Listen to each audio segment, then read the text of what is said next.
हमारे व्यस्त जीवन में ईश्वर की आवाज़। स्तोत्रकार ने गाया है, कितना रमणीय है तेरा मंदिर।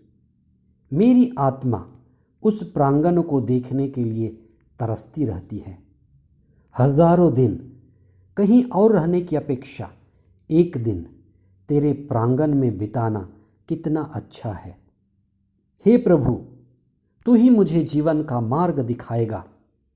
तेरे ही साथ रहकर परिपूर्ण आनंद मिलता है और तेरे दाहिने सदा के लिए सुख शांति। आइए हम अपने आध्यात्मिक जीवन और मंदिर में ईश्वर की उपस्थिति पर विशेष चिंतन करें। 8वां सामान्य सप्ताह 28 मई 2021 शुक्रवार। पहला पाठ प्रवक्ता ग्रंथ अध्याय 44 पद संख्या 1 तथा पद संख्याएं 9 से 13 तक। संत मार्कुस का सुसमाचार अध्याय 11 पद संख्याएं 11 से 25 तक। सारे विश्व में कितने ही पवित्र स्थान बने हैं। हर सभ्यता और संस्कृति में सुंदर व भव्य मंदिरों का निर्माण हुआ है। गांव-गांव में जहां भी मनुष्य रहते हैं, प्रार्थना घर है, पूजा स्थल है और पवित्र जगहों की स्थापना की गई है। ये सब यही सूचित करते हैं कि मनुष्य की आत्मा जीवंत ईश्वर की सदा प्यासी रही है। मनुष्य अपनी आध्यात्मिक प्यास की तृप्ति के लिए सदा से ईश्वर की खोज करता रहा है, इसलिए वह ईश्वर के निवास स्थान की भी खोज करता है। हम सदा सुख शांति चाहते हैं जो ईश्वर से ही हमें मिलता है। ईश्वर की जीवंत उपस्थिति का एक प्रतीक है मंदिर। उसी तरह से सदियों से ईश्वर की जीवंत उपस्थिति का एक प्रतीक था यरूशलेम का मंदिर। जहां ईश्वर की उपस्थिति है, वहां एक उचित व्यवस्था भी है। जैसे प्रकृति और उत्पत्ति में अद्भुत व्यवस्था है और पवित्रता भी है, अदन वाटिका भी एक व्यवस्था थी जहां ईश्वर की पहली आज्ञा थी, सब चीज व्यवस्थित हो जाए। Let there be order, and order is the first commandment of God. जहां जहां अव्यवस्था है, वहीं अधर्म है। वहां जल्दी या देर से ईश्वर का प्रकोप दिखता है। आज हम इस बात पर विशेष चिंतन करें कि क्या मैं ईश्वर को पहला स्थान देता हूं? क्या मैं भौतिकतावाद और सांसारिकता से खींचा जा रहा हूं? क्या मेरे घर में, जीवन में और मेरे मन में बाजार घुस रहा है? मेरा जीवन व्यवस्थित है या अव्यवस्थित है? मेरा जीवन नियंत्रित है या अनियंत्रित है? सुसमाचार के मुख्य अंश। ईसा और उनके शिष्य यरूशलेम पहुंचे। मंदिर में प्रवेश कर ईसा वहां से बेचने और खरीदने वालों को बाहर निकालने लगे।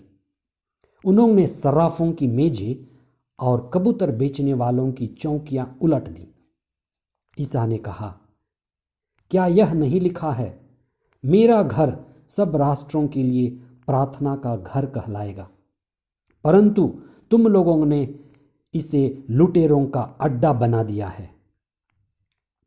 प्रभु ईसा का असली मुक्ति कार्य और आध्यात्मिक कदम यरूशलेम मंदिर की सफाई से शुरू होता है, जिसके लिए ईसा को अपने प्राण गंवाने पड़े।